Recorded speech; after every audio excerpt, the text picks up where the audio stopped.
Let's bring in for analysis William Lawrence, professor at the George Washington University and former director of the International Crisis Group's Middle East program. William, thank you very much for being with us. And I wonder whether you're feeling optimistic about this Libya deal. No. I'd like to say that I congratulate France for its efforts. They've stepped in where other powers and where the UN have not gotten any results yet. So it's very important what France did in convening these groups and getting them to agree on a set of principles. But this declaration suffers from a number of problems, including the two main problems that derailed the political process from 2014. Number one, we're precipitating towards elections before we've solved other problems. And number two, we don't have everyone at the table. So, for example, a group of 13 armed groups in the West have already come out against this deal, and they would have to be brought on board, or the West won't really fully participate.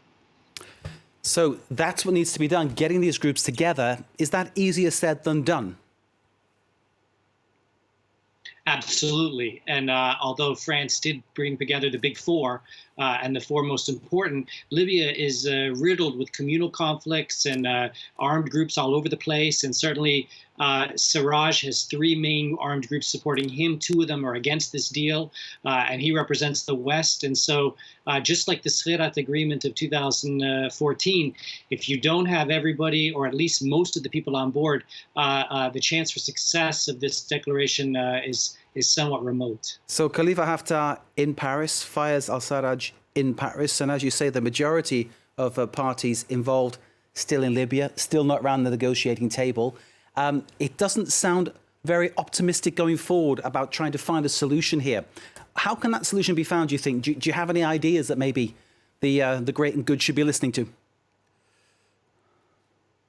Well, the original plan that Salami had, the UN envoy, was very good.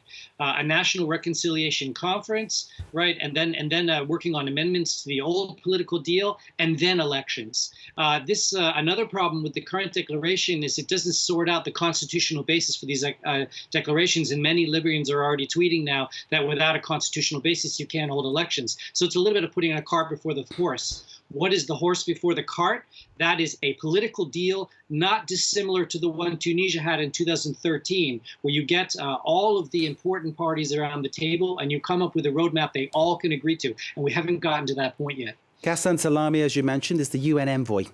And if his plan is the best plan, why not go back to that? Why not try to, not impose, but introduce that kind of plan, that national conciliation? Well, I'm not quite sure exactly what happened here, but Macron stepped in, and certainly with Le Drian, who has been very forward-leaning on Libya for many years now, and they came up with a plan that sort of got the blessing of the UN, was backed by the UN, under the auspices of the UN, but doesn't really follow the UN plan. And they've set out a new roadmap in the place of the old roadmap. So it's confused a lot of Libyans, particularly this group of 13 armed groups in the West who said, what's the new roadmap? Is it this one or the other one? And so obviously this is going to have to be, in the best case scenario, a merger between the old roadmap and the new one. And the focus has to be a political deal. And this means an agreement on the leadership going forward, because in the end, in Libyan politics, like in North African politics, in the end, it's all about who's in charge and who everyone trusts. Indeed, who's in charge, who everyone trusts. William, could I share something with you? I was speaking to a friend who I work with here who is Libyan, and she said that the depressing thing as far as she's concerned and her family is concerned is that life was actually better before. Things now are worse. Yeah, they are worse, and that's pretty much always the case after revolutions. Look at the American Revolution, which the French call the War of Independence. Look at the French Revolution. I mean, there's always fraught periods after revolutions. Economically, there's what the World Bank calls the J curve, where things get worse for a number of years before they get better. And Libyans are suffering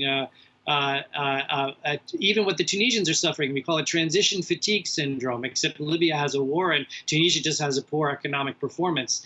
And that's when people start regretting and looking back with some nostalgia to what came before. But the future of both countries, Libya and Tunisia, depends on political participation. And the only way to get there from here is through a process like this, not by going back to authoritarian solutions that have no sustainability.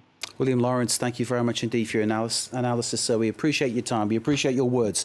William Lawrence, Professor at George Washington University, former Director of the International Crisis Group's Middle East Programme. Thanks, sir, for joining us here. Thanks for your thoughts on Libya. We, of course, watching all developments on the Libyan crisis. That meeting in Paris producing the idea of elections on December the 10th. But as our expert William Lawrence there was saying, there could be many slips between cup and lip, to coin the old phrase.